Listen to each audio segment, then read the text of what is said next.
Hello বন্ধুরা, লোর friends একাডেমিতে আপনাকে স্বাগতম। আজকের আলোচনার বিষয় হলো বাংলাদেশ সংবিধানের কিছু খুঁটিনাটি বিষয়, সাথে আইন সম্পর্কে কিছু তথ্য।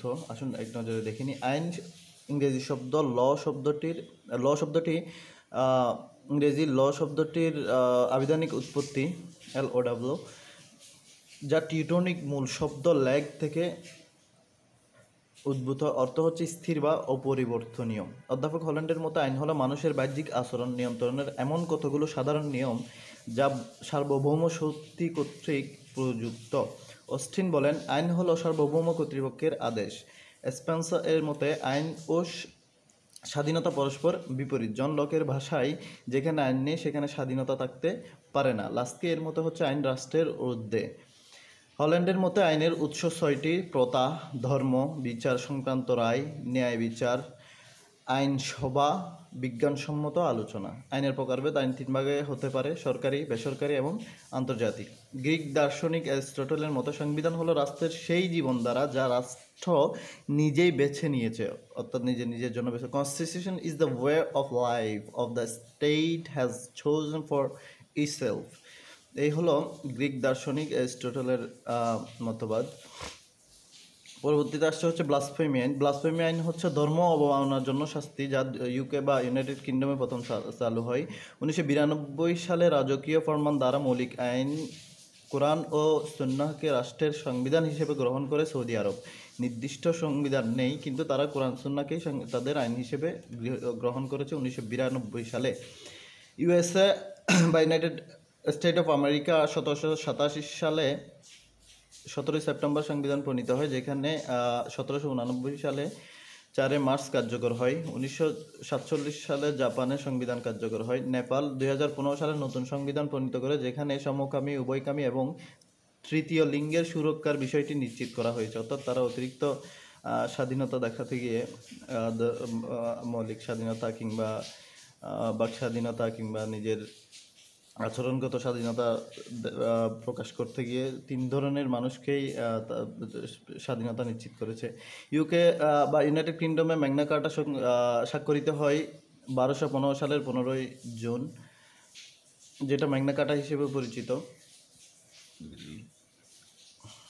সৌদি আরবে কোনো সংসদ নেই, এটা আমরা জানি। অস্ট্রেলিয়ার সংবিধান লিখিত এবং সুপরিবর্তনীয়। বিশেষ প্রাচীনতম সংবিধান হচ্ছে প্রাচীনতম সনদ হচ্ছে মদিনা সনদ, যা 622 সালে প্রণীত হয়। বিশ্বের প্রাচীনতম সংবিধান হচ্ছে আমেরিকার, আবার সান মারিনোকেও বলা হয় প্রাচীনতম সংবিধান।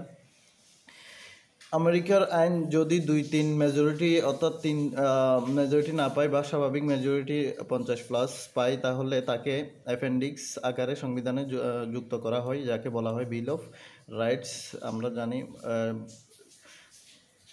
আমেরিকার প্রথম 10টি সংশোধনকে বিল অফ রাইটস হিসেবে বলা হয়ে থাকে। পরবর্তীতে আসছে গ্রিক দার্শনিক অ্যারিস্টটলের মতে রাষ্ট্রেই পছন্দকৃত জীবন পদ্ধতি সংবিধান। এই কথাটা একবার চলে আসছে অলরেডি। সংবিধান রচনার উদ্দেশ্যে গৃহীত হয়, তাই সংবিধান রচনার উদ্দেশ্যে গঠিত হয় গণপরিষদ। বাংলাদেশের প্রেক্ষাপটে 1809 সালে সুইডেন সংবিধানের সর্বপ্রথম অ্যাম্বাসডার বা ন্যায়পাল পদ সৃষ্টি করে। বাংলাদেশ সংবিধানের 77 নং অনুচ্ছেদে ন্যায়পাল সম্পর্কে উল্লেখ আছে। 1980 সালে এই ন্যায়পাল আইন বাংলাদেশে পাশ হয়। মুক্তিযুদ্ধকালীন বঙ্গবন্ধু কারারুদ্ধ ছিল পাকিস্তানের মেওয়ালি কারাগারে। সংবিধান অলঙ্করণ হচ্ছে শিল্পী হাসিম। সংসদে নিজ দলের বিপক্ষে ভোটদানকে ফ্লোর ক্রসিং বলা হয়ে থাকে। এর ফলে সংসদের আসন শূন্য হয়ে যায়। অনুচ্ছেদ 70-এ তা উল্লেখ আছে। কনস্টিটিউশন ল অব বাংলাদেশ বইটি রচয়িতা মাহমুদুল হাসান।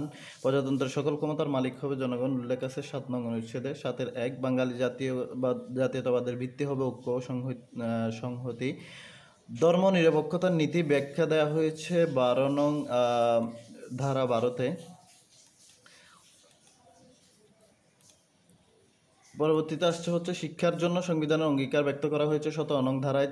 জাতীয় ভাষা, সাহিত্য ও শিল্পকলা সমৃদ্ধির গুরুত্ব আরোপ করা হয়েছে 23 নং অনুচ্ছেদে।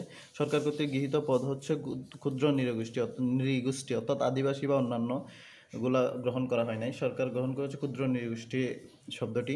শৃঙ্খলামূলক আইনের ক্ষেত্রে অধিকারের পরিবর্তন অনুচ্ছেদ 45 উল্লেখ আছে। দায়মুক্তির বিধান অনুচ্ছেদ 46, কতিপয় আইনের হেফাজত 47, মৌলিক অধিকার বলবৎকরণ 44, রাষ্ট্রপতির দায়মুক্তি 52।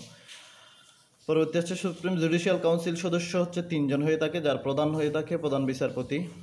রাষ্ট্রের সকল ক্ষমতা নির্বাহী ও বিচার বিভাগের কর্তৃত্ব সংবিধানের 112 নং অনুচ্ছেদ অনুযায়ী সুপ্রিম কোর্টকে সহায়তা করতে বাধ্য। ভোটার তালিকার বিধান 121 নং অনুচ্ছেদ সংবিধান অনুসারে সুপ্রিম কোর্টের অংশ 2টি, অ্যাপেলেট ডিভিশন আর সুপ্রিম কোর্ট ডিভিশন। আমরা যে জানি এটা। সংবিধান নাগরিকের মৌলিক অধিকার নিশ্চিত করার দায়িত্ব দিয়েছে হাইকোর্টকে। সপ্তদশ সংশোধনী 8 জুলাই 2018। নারী সংরক্ষিত আসন 50টি 25 বছরের জন্য বৃদ্ধি করা হয়। শপথহীন সংবিধিবদ্ধ পদ হচ্ছে 2টি, অর্থাৎ এই 2টি পদের গ্রহণের জন্য কোনো শপথ নিতে হয় না। অ্যাটর্নি জেনারেল আর ন্যায়পাল যদিও এখনো বাস্তবায়ন হয়নি। স্পিকার নিজেই নিজের শপথ করে থাকেন। আমরা জানি যতগুলো সংসদে যতগুলো পদ আছে, প্রধানমন্ত্রী থেকে শুরু করে সবগুলোর মধ্যে একমাত্র স্পিকারে যে নিজেই নিজের শপথ নিয়ে থাকেন। বাংলাদেশের জন্ম হয় 26শে মার্চ। এই প্রশ্নটি খুবই গুরুত্বপূর্ণ, মনে রাখবেন। বাংলাদেশের জন্ম হয় 26শে মার্চ। ধন্যবাদ, আজকে এই পর্যন্তই।